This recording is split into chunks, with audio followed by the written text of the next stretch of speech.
Je ne peux conserver davantage mon secret, et je me dois de vous le révéler, car mon secret est le secret le plus étrange au monde. Il n'y a pas si longtemps, lors d'une interview donnée à Londres, un journaliste a posé cette question à Albert Schweitzer, éminent docteur et prix Nobel. Docteur, quel est le principal mal des hommes d'aujourd'hui?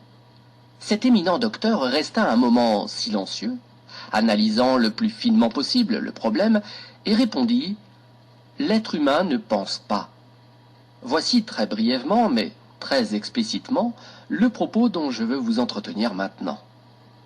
Si nous examinons notre monde d'aujourd'hui, et sans nier les nombreux problèmes qui accablent les uns et les autres, nous pouvons sans mentir affirmer que ce monde est un véritable âge d'or. Cette prospérité, nous l'avons languie, nous l'avons rêvée, et nous lui avons dévoué nos forces pendant des milliers d'années.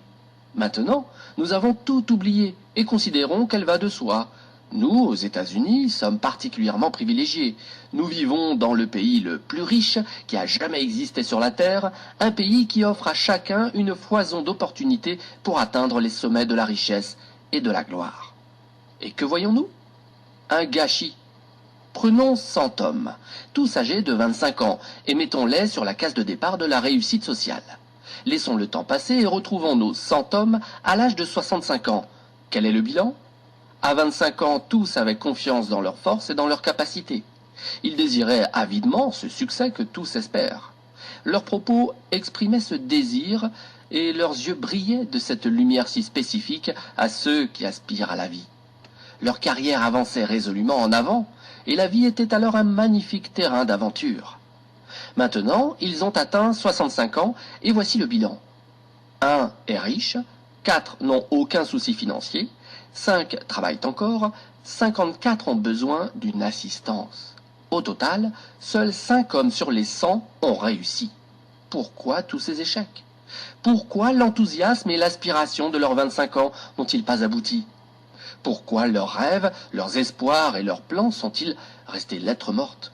Pourquoi cette si grande disproportion entre réussite et échec, entre ceux qui réalisent leurs attentes et ceux qui ne les réalisent pas?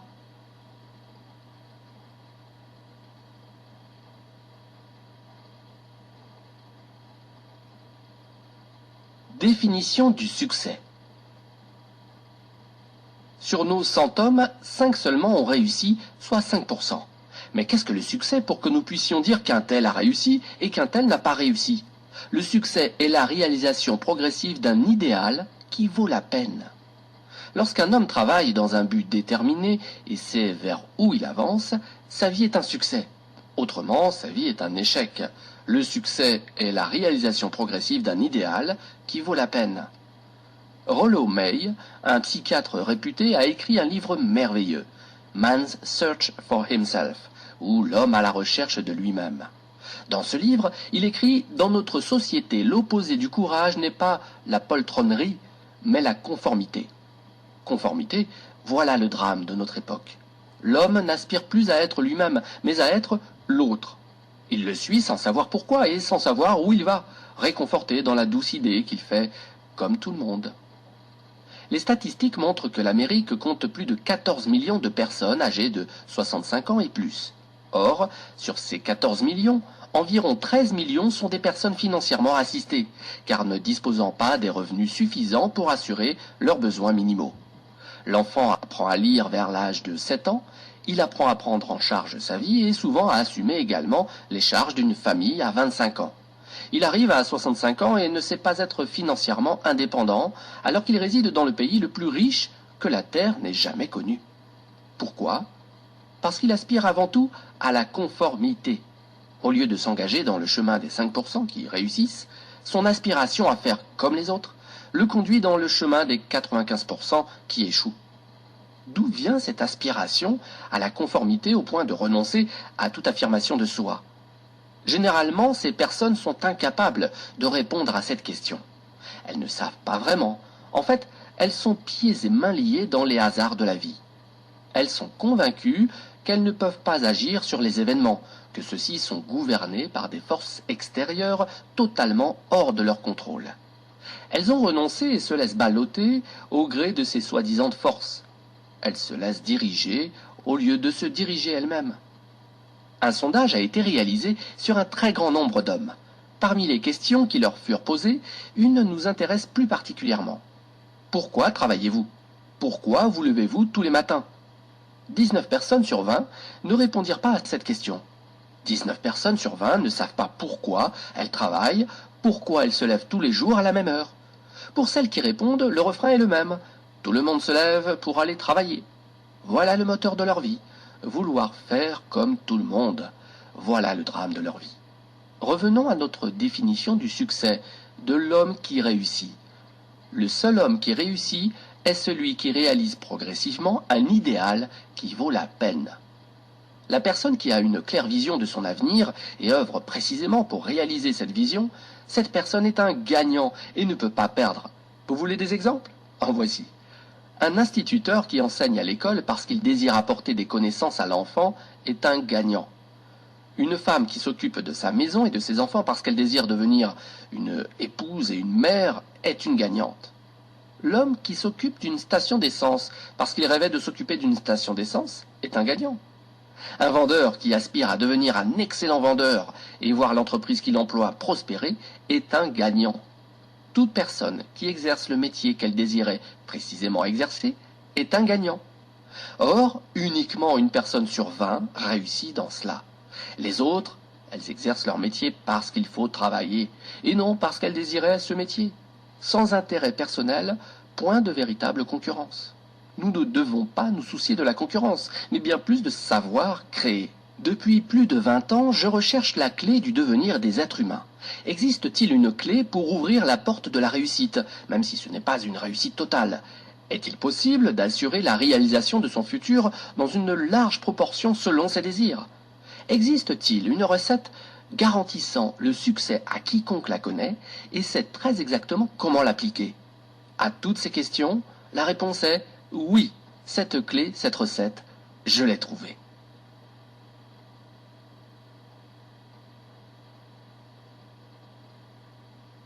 Vous êtes-vous jamais demandé pourquoi tant d'hommes travaillent très dur, sont scrupuleux à rester dans la totale honnêteté sans que la réussite soit au rendez-vous, sans qu'ils en retirent de la satisfaction, alors que d'autres travaillent beaucoup moins, versent souvent dans la malhonnêteté et connaissent une totale réussite? Les dés sont constamment de leur côté. Ils touchent de la poussière et elle devient de l'or. Avez-vous remarqué cette tendance qui veut que le succès entraîne le succès et que l'échec entraîne l'échec? Pourquoi en est-il ainsi? Est-ce une fatalité à laquelle le perdant ne peut échapper? Non. Nulle fatalité, nulle bonne ou mauvaise étoile, simplement le gagnant gagne parce qu'il s'est fixé des buts et le perdant perd parce qu'il ne s'est fixé aucun but. Si vous savez où vous voulez aller, vous y arrivez. Si vous ne savez pas où vous voulez aller, vous errez et n'arrivez nulle part. Cette situation est comparable à celle de ce bateau qui s'apprête à quitter le port pour une destination connue, selon un itinéraire tracé très précisément. Le capitaine et l'équipage connaissent toutes les escales, la durée pour atteindre chacune d'elles et savent quand ils atteindront leur destination finale. Le but est posé, il est clair et précis. 9 999 fois sur 10 000, le bateau atteindra sa destination. Mais si vous enlevez le capitaine à ce bateau, ou l'équipage, ou vous gardez l'équipage et le capitaine mais vous enlevez le but, la destination, le bateau se mettra en route et advienne que pourra. Vous concédez facilement avec moi que soit le bateau ne réussira même pas à quitter le port, soit, s'il est réussi, il terminera son voyage au fond de l'eau, sur un rocher ou sur une quelconque plage déserte. Sans destination et sans quelqu'un pour le guider, ce bateau ne peut arriver nulle part. La réussite de chacun est à l'image de ce bateau. Prenez par exemple la fonction commerciale. Celui qui entre aujourd'hui dans la fonction commerciale a son avenir presque assuré, pour peu qu'il sache vendre et développer une stratégie bien réfléchie. Les meilleurs commerciaux sont payés des fortunes et pour cause. La vie d'une entreprise dépend totalement de ses ventes. Pour cela, toute entreprise est prête à récompenser largement celui qui peut lui assurer une croissance de ses ventes. Certains de ces commerciaux ont un véritable talent et sont même capables de vous vendre la lune. Ils se comptent cependant sur les doigts de la main. Quelqu'un a fait remarquer que la race humaine était programmée non pour empêcher le fort de gagner, mais pour empêcher le faible de perdre. Cette singularité est remarquable en temps de guerre, lors du déplacement des convois. Les éléments faibles sont protégés, au risque de mettre en péril les autres éléments plus forts. L'économie américaine est aujourd'hui pénalisée par cette même constante, fonctionnant au ralenti afin de protéger ses citoyens les plus faibles, à l'instar des véhicules rapides du convoi, forcés de réduire leur vitesse pour permettre aux véhicules plus lents de rester avec le convoi. Elle s'inquiète des plus défavorisés et leur fournit un filet de sécurité suffisant pour permettre à tous, même ceux démunis de toute intelligence et de tout talent, de vivre correctement et de fonder une famille. Cette sécurité est cependant minimale. Certains peuvent s'en suffire, mais pour les autres qui aspirent à une meilleure vie, qui visent plus haut, elle est insuffisante. Si vous le voulez bien, revenons à ce secret le plus étrange au monde que je veux vous révéler. Pourquoi les hommes armés d'un but réussissent-ils dans la vie et que ceux vides de tout but échouent? La réponse à cette question est fondamentale et, pour celui qui la comprend dans toute sa signification et toutes ses conséquences, elle peut changer radicalement et immédiatement sa vie. Cette vérité est si forte et si éclatante qu'elle éclaircit les avenirs les plus sombres et les cieux les plus couverts. Elle chasse tous les nuages et pose pour toujours le sceau de la bonne chance sur celui qui l'adopte, la fait sienne. Tous vos désirs se réalisent subitement, sans les problèmes, les inquiétudes et les anxiétés qui minaient vos forces jusqu'à présent. Vos doutes et vos craintes appartiennent bel et bien au passé. Voici cette clé du succès et de l'échec. Nous réalisons ce à quoi nous pensons. Répétez plus fort. Nous réalisons ce à quoi nous pensons. Notre histoire a connu de nombreux sages, enseignants, philosophes et prophètes qui se sont affrontés sur diverses idées, mais jamais sur celle-ci. Tous, sans exception, s'accordent sur l'influence des pensées dans la réalisation de la vie de l'homme. Marcus Aurelius, grand empereur romain, a dit « La vie d'un homme est forgée par ses pensées ». Disraeli a dit « Tout arrive à celui qui sait attendre. Après de longues méditations, je suis arrivé à la conclusion que l'homme qui se fixe un but l'atteint tôt ou tard, car rien ne peut résister à une volonté forte qui se bat pour sa réalisation. » Ralph Waldo Emerson a dit « L'homme devient l'objet de la pensée qui accapare son esprit. » William James a dit « La plus grande découverte de ma génération est la capacité des êtres humains à changer leur vie par un simple changement d'esprit. » Et aussi, nous avons uniquement besoin de penser froidement comme si la chose était vraie, et elle deviendra inévitablement vraie de par son intégration de plus en plus forte dans notre vie même. Son intégration à nos habitudes et nos émotions sera si forte qu'elle fera naître en nous ces mêmes intérêts qui caractérisent une opinion. Il a également dit « Si vous vous préoccupez suffisamment d'un résultat, vous l'atteindrez presque certainement. Si vous désirez devenir riche, vous serez riche. Si vous désirez devenir un érudit, vous serez un érudit. Si vous désirez devenir bon, vous serez bon. Il y a cependant une condition. Vous devez vouloir atteindre sincèrement et profondément ce niveau et ne vouloir atteindre dans le même temps aucun autre niveau avec la même force. » Le docteur Norman Vincent Peale a dit « C'est l'une des plus merveilleuses lois de l'univers. Je l'ai découverte avec passion alors que j'étais très jeune, mais elle n'a vraiment illuminé ma vie que bien plus tard. En dehors de ma relation avec Dieu, elle est l'une de mes plus grandes découvertes, sinon la plus grande. Pour la résumer brièvement et simplement, si vous pensez en termes négatifs, vous obtenez des résultats négatifs. Si vous pensez en termes positifs, vous obtenez des résultats positifs. Cette constatation est élémentaire, mais elle est à la base d'une loi étonnante gouvernant la prospérité et la réussite en 3 mots, croyez et réussissez. William Shakespeare l'a exprimé sous cette tournure. Nos doutes sont traîtres car ils introduisent en nous la crainte d'essayer.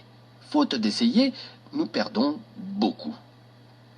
Georges Bernard Shaw a dit « Les gens tempêtent toujours contre les circonstances qui forgent leur réalité.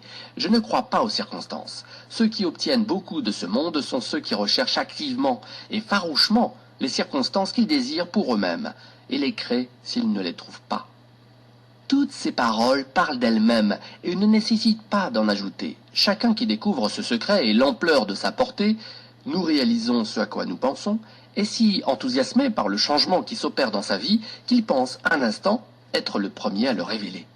Fort de cette nouvelle base, il devient tout à fait raisonnable d'affirmer que celui qui se fixe un but concret et présentant pour lui un véritable intérêt réalisera nécessairement ce but. Pourquoi? Parce qu'il y pense constamment, jour et nuit. Or, nous réalisons ce à quoi nous pensons. L'inverse est cependant tout aussi vrai. Celui qui ne se fixe aucun but ne sait probablement pas où il va. Ne sachant pas où il va, ses pensées ne sont que confusion, inquiétude et crainte. Lui aussi réalisera ses pensées et sa vie deviendra une vie de frustration, de crainte, d'anxiété et d'inquiétude. Puisqu'il ne pensait à rien, il devient ce rien.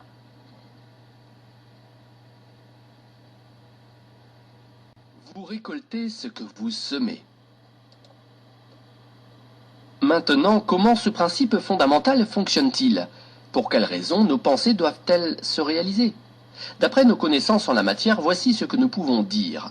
Pour que vous compreniez mieux mes propos, je vais les illustrer par une situation similaire dans sa démarche au fonctionnement de l'esprit humain. Prenez un fermier et un champ dont la terre est si bonne et si fertile que toutes les options de culture sont possibles.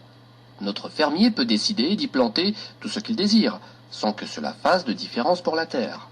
Une restriction seulement, il ne peut récolter que ce qu'il sème. Impossible de récolter des carottes s'il sème des graines de navets. L'esprit humain fonctionne de cette manière.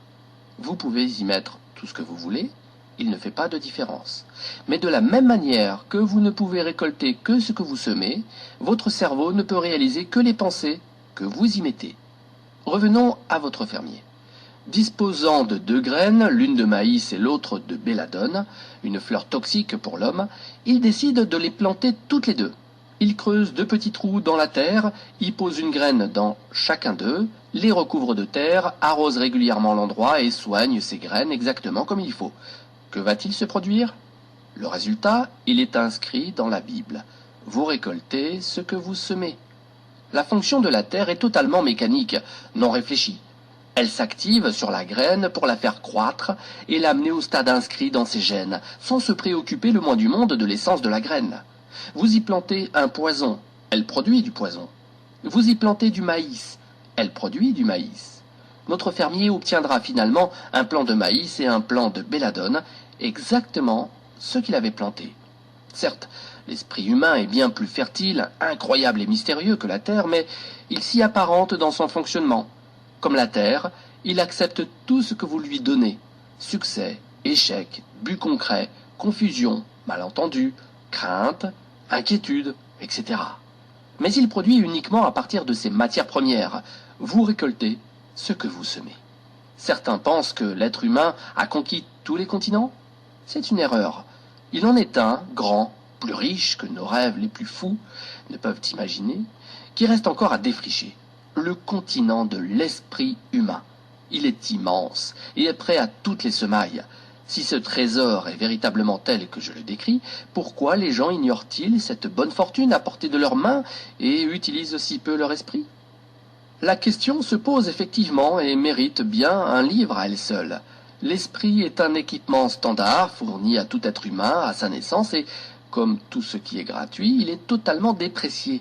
Le monde du libre et du gratuit n'a pas encore gagné ses galons pour être apprécié à sa juste valeur. L'argent règne encore en maître et dicte sa loi. Il faut dépenser. La valeur se gagne à coups de billets. Vous pensiez ainsi? Alors sachez que tout cela n'est qu'un leurre, qu'une grave et dangereuse tromperie. Comment peut-on penser qu'un caillou qui brille ou un papier vert puisse valoir plus que notre esprit, notre âme, notre corps, nos espoirs, nos rêves, nos ambitions, notre intelligence, l'amour pour notre femme et nos enfants et la compagnie de nos amis? Eux seuls sont la vraie richesse. La preuve? Regardez combien il est difficile, voire impossible, de les remplacer. Vous perdez une montre en or, il vous suffit de vous rendre chez votre horloger pour la remplacer.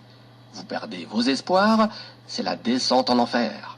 Un homme qui fait faillite peut retrouver la fortune même plusieurs fois. Sa maison brûle, il la reconstruit. Son cerveau flanche, il n'est plus qu'une épave. L'esprit humain est largement sous-utilisé parce que nous n'avons pas conscience de sa valeur. La familiarité engendre le mépris. Nous assignons notre esprit à de petites tâches insignifiantes alors qu'il est capable de se mesurer à des défis bien plus redoutables. Les scientifiques ont montré que nous n'utilisons notre cerveau qu'à 10% de ses capacités. En fixant un but dans votre esprit, vous donnez une orientation à votre vie et vous préparez tout votre avenir. Ne prenez pas cette décision à la légère car elle est essentielle.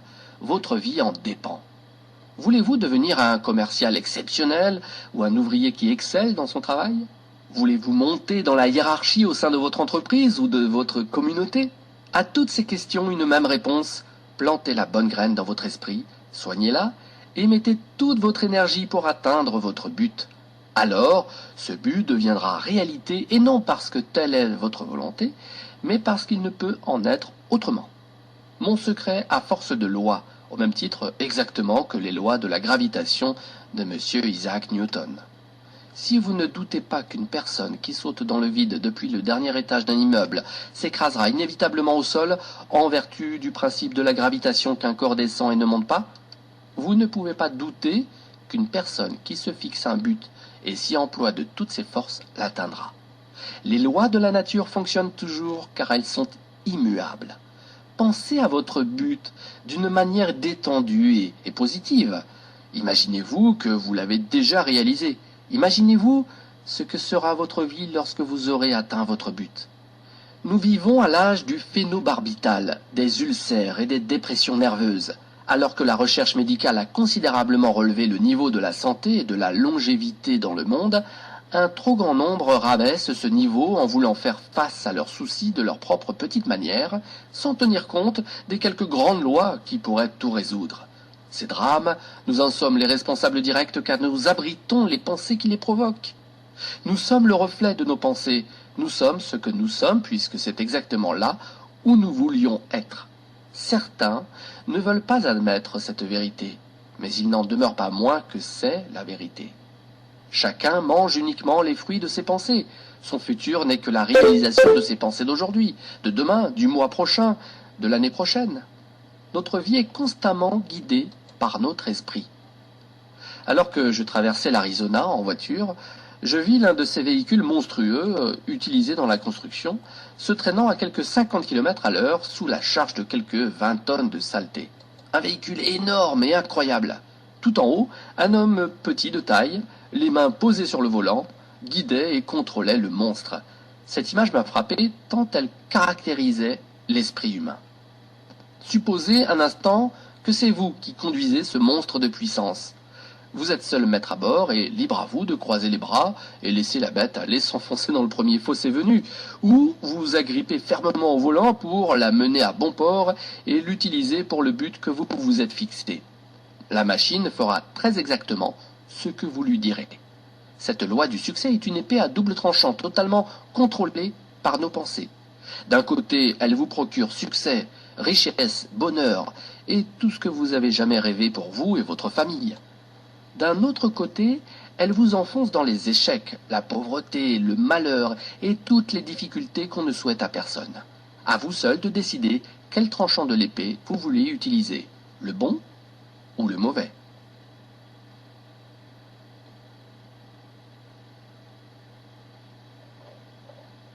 Il était une fois un homme qui ne saurait...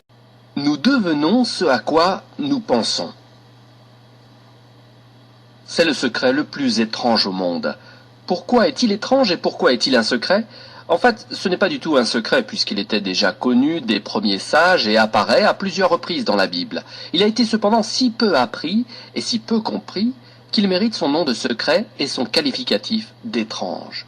Je ne crois pas me tromper en affirmant que si vous vous rendez dans la principale artère de votre ville et demandez à chacun que vous rencontrez quel est le secret du succès, tout au plus une personne dans tout un mois vous répondra « mon secret ».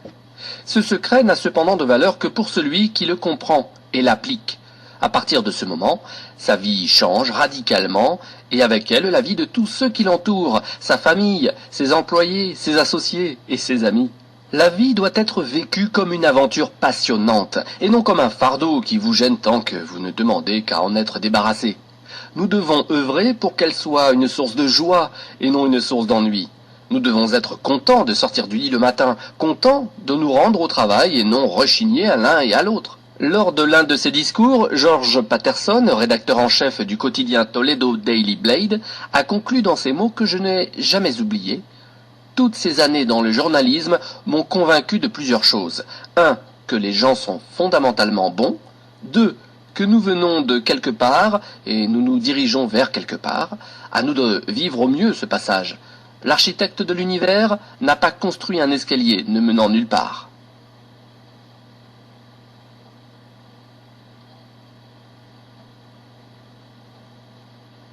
Programme de 30 jours pour tester le secret le plus étrange.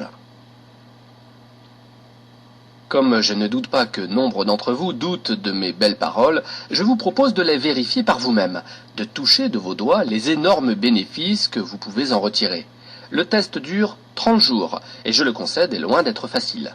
Mais si vous persévérez et le menez très exactement comme je vous le demande, sans chercher à tricher dans quoi que ce soit, il changera complètement votre vie. Pour le meilleur. Au XVIIe siècle, Sir Isaac Newton, mathématicien et philosophe anglais, nous transmit des lois de la physique s'appliquant autant aux êtres humains qu'aux mouvements des corps dans l'univers. L'une d'elles nous apprend que chaque force engendre une force égale, mais opposée. Transposée dans notre vie quotidienne, elle devient « chaque chose se paie le juste prix ». Le résultat de ce test sur 30 jours sera très exactement proportionnel à l'effort que vous y consentirez pour le réussir. Vous voulez être docteur? Vous devez y consacrer de longues années d'études difficiles. Vous voulez réussir à vendre? Attention, ne pensez pas que ce talent n'est nécessaire qu'à celui qui désire vendre des radiateurs ou des parapluies.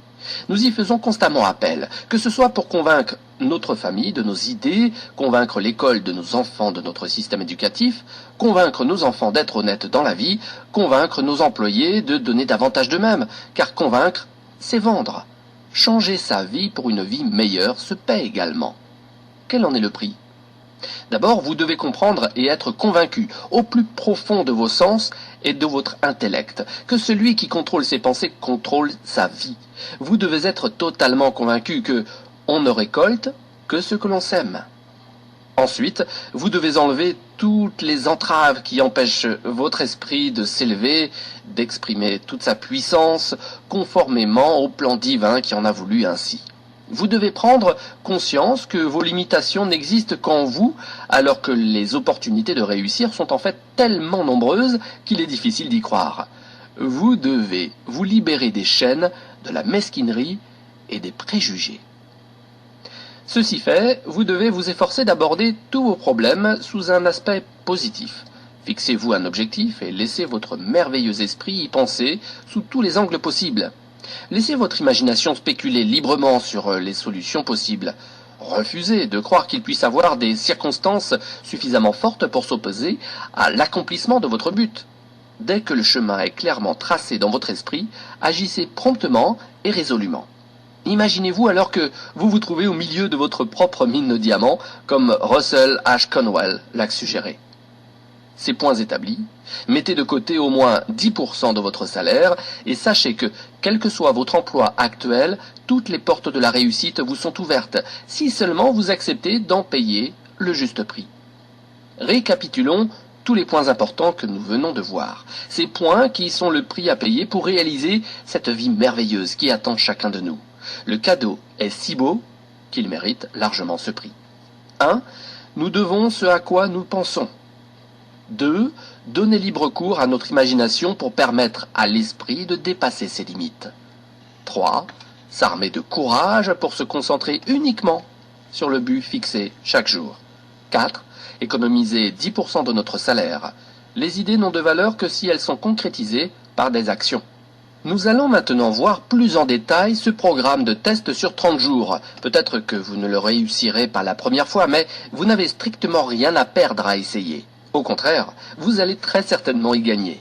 Bien que chaque individu soit unique, nous pouvons affirmer sans nous tromper que tous les individus aspirent à quelque chose et redoutent quelque chose. Pour commencer, écrivez la chose que vous convoitez le plus. C'est peut-être l'argent, soit que vous vouliez doubler vos revenus, soit que vous vouliez obtenir un gain spécifique. Ce peut être une belle maison, la réussite professionnelle, un titre honorifique, l'harmonie au sein de la famille ou tout autre désir. Toute personne équilibrée désire quelque chose plus particulièrement et c'est cette chose que je vous demande maintenant d'écrire. Ce doit être un but simple et clairement défini. Nul besoin de montrer le papier à qui que ce soit, mais vous devez l'avoir constamment avec vous pour pouvoir le regarder plusieurs fois par jour.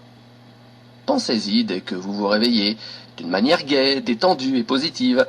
Vous avez ainsi déjà un travail à faire pour la journée et ne serez pas tenté de paresser au lit. Plus, vous vous donnez une raison de vivre. À chaque pause dans la journée, à chaque instant de libre, prenez votre bout de papier et lisez-y le but que vous vous êtes fixé. Faites de même le soir, juste avant de vous endormir. À chaque fois, rappelez-vous que vous devez absolument atteindre ce but. Jour après jour, vous réaliserez alors que vous vous rapprochez effectivement de ce but.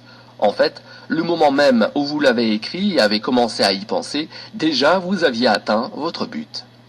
À chacun de vos pas, regardez la richesse et l'abondance qui vous entourent et dites-vous que vous y avez droit, au même titre que toute autre créature vivante. Tout peut être à vous si seulement vous le demandez. Abordons maintenant la partie la plus difficile car requérant l'adoption de ce qui est probablement une nouvelle habitude. Or, nous le savons bien, prendre de nouvelles habitudes requiert beaucoup d'énergie et du temps, tant les obstacles sont importants. Cependant, une fois que cette habitude est formée et bien ancrée en vous, elle vous accompagnera pour le reste de votre vie. Cessez de penser à ce qui suscite la crainte et la peur en vous. Pour cela, soyez à l'écoute de vous-même. Dès qu'une pensée ombrageuse ou négative s'insinue dans votre conscience, remplacez-la au plus vite par une image mentale positive et agréable de votre but. Au début, vous ne réussirez probablement pas à amener cette image positive et resterez submergé par vos images négatives. Ne désespérez pas, cette difficulté n'est pas expressément vôtre. L'homme a été ainsi créé que naturellement il est plus enclin à penser négativement que positivement. C'est pourquoi seulement 5% réussissent. À vous et vous seul de faire partie de ces quelques privilégiés. Vous avez 30 jours pour apprendre à être le maître de vos pensées, à être capable de rejeter toute pensée étrangère pour ne laisser entrer que les pensées que vous désirez. Si vous le pouvez, essayez de viser plus haut même. Ne vous suffisez pas de cette humeur gaie et de cette appréciation positive. Donnez le maximum de vous-même pendant ces 30 jours. Dépensez-vous sans compter, fort de la conviction que plus vous donnez, plus vous recevez. À la seconde même où vous vous fixez un but, déjà vous avez gagné la partie. Vous appartenez déjà à cette petite catégorie de privilégiés qui savent où ils se dirigent dans la vie. Sur 100 personnes, vous vous situez parmi les 5 premiers. Ne vous préoccupez pas exagérément sur la manière d'atteindre votre but. Laissez ce souci à une puissance bien supérieure à la vôtre. Employez-vous uniquement à avoir une claire et précise idée de votre but et les réponses vous arriveront en temps et en lieu voulu. Rappelez-vous ces mots. Mettez-les constamment devant vos yeux pendant ce mois de test. Demandez et vous recevrez. Recherchez et vous trouverez. Frappez à la porte et elle s'ouvrira. Celui qui demande reçoit. Celui qui cherche trouve. Celui qui frappe à la porte la verra s'ouvrir. Voilà, c'est aussi simple et merveilleux que cela. C'est même si simple que pour nous, qui vivons dans un monde apparemment compliqué, nous ne pouvons pas admettre que la réussite puisse se ramener uniquement à la définition d'un but et la foi dans sa réalisation. Vous avez 30 jours pour vous prouver le contraire. Vous vendez ? Mettez-y toute votre ardeur, mais sans agitation ni précipitation incontrôlée. Votre action doit être calme, conforté par la joie de celui qui sait que le temps bien employé lui procurera avec abondance ce qu'il attend et désire. Si vous êtes une femme au foyer, consacrez ces 30 jours à votre maison et à votre famille sans penser recevoir quoi que ce soit en retour. Vous serez stupéfié de voir comment votre vie s'améliorera. Quel que soit votre travail, exécutez-le comme jamais vous ne l'avez fait jusqu'à présent. Si pendant ce même temps vous gardez constamment en tête votre but ou le lisez sur la note que vous avez écrite, vous verrez votre vie changer de jour en jour, à votre grand étonnement et émerveillement. Dorothy Abrams, rédactrice et auteure de renom, a expérimenté ce secret pour elle-même et raconte son expérience à la fin de son livre Wake Up and Live, Réveille-toi et vis. Toute sa philosophie se résume à ces quelques mots. Œuvre dans la totale conviction que tu ne peux échouer. Pour avoir mis en application sa philosophie avec sincérité et foi, Dorothy Abrams va maintenant de succès en succès. Si vous voulez réussir votre test sur 30 jours, surtout ne commencez pas sur un coup de tête, mais uniquement après une décision mûrie et réfléchie pour ne pas abandonner au premier obstacle, à la première déconvenue. La persistance est exigée, et point de persistance sans foi. Pour continuer une action qui n'apporte pas immédiatement les résultats escomptés, la foi dans la réussite finale est indispensable. Si vous échouez pendant ces 30 jours, et j'entends par là que vous réalisez soudainement que vous êtes accablé de pensées négatives, remettez les compteurs à zéro et recommencez. Effacez ces mauvaises idées, attendez que les pensées positives reviennent à votre esprit, et à partir de là, commencez une nouvelle période de 30 jours. Un nouveau comportement ne peut pas prendre la force d'une habitude en 1 ou quelques jours. Persévérez jusqu'à terminer une période de 30 jours sans faute et gagnez votre place au sein de cette merveilleuse minorité pour qui pratiquement rien n'est impossible. N'oubliez pas votre note de rappel, elle est essentielle à la réussite de vos 30 jours de test. D'un côté, écrivez votre but, quel qu'il puisse être. De l'autre côté, écrivez ces mots, demandez et vous recevrez. Cherchez et vous trouverez. Frappez et la porte s'ouvrira. Profitez de vos moments de libre pour lire des livres susceptibles de vous aider, de vous encourager, par exemple la Bible, Magie de la croyance par Claude M. Bristol, Le pouvoir de la persuasion de Napoléon Hill et bien d'autres encore. Toutes les grandes œuvres requièrent une inspiration. Aussi, pour réaliser la vôtre, en l'occurrence réussir vos 30 jours de test, utilisez tous les moyens pour maintenir votre inspiration à un niveau maximal. Un point essentiel, ne vous laissez pas envahir par l'inquiétude, car l'inquiétude engendre la crainte et la crainte handicap. Or, au début, le danger est grand, que vous vous inquiétez devant tout ce que vous avez à accomplir. Le remède est simple, pensez et voyez uniquement votre but. Les détails de sa réalisation se présenteront d'eux-mêmes à vous. Employez-vous également à toujours rester calme et gai. Faites fi des petits riens. Ne les laissez pas tout gâcher, non, ne les laissez pas vous détourner de votre chemin. Face à la difficulté de réussir ces 30 jours de test, certains en viendront à désespérer pour finalement se résoudre. À quoi bon tous ces tracas, diront-ils. Ces personnes doivent réaliser qu'elles n'ont pas d'alternative. C'est cela ou l'échec. Préférez-vous rester un individu médiocre?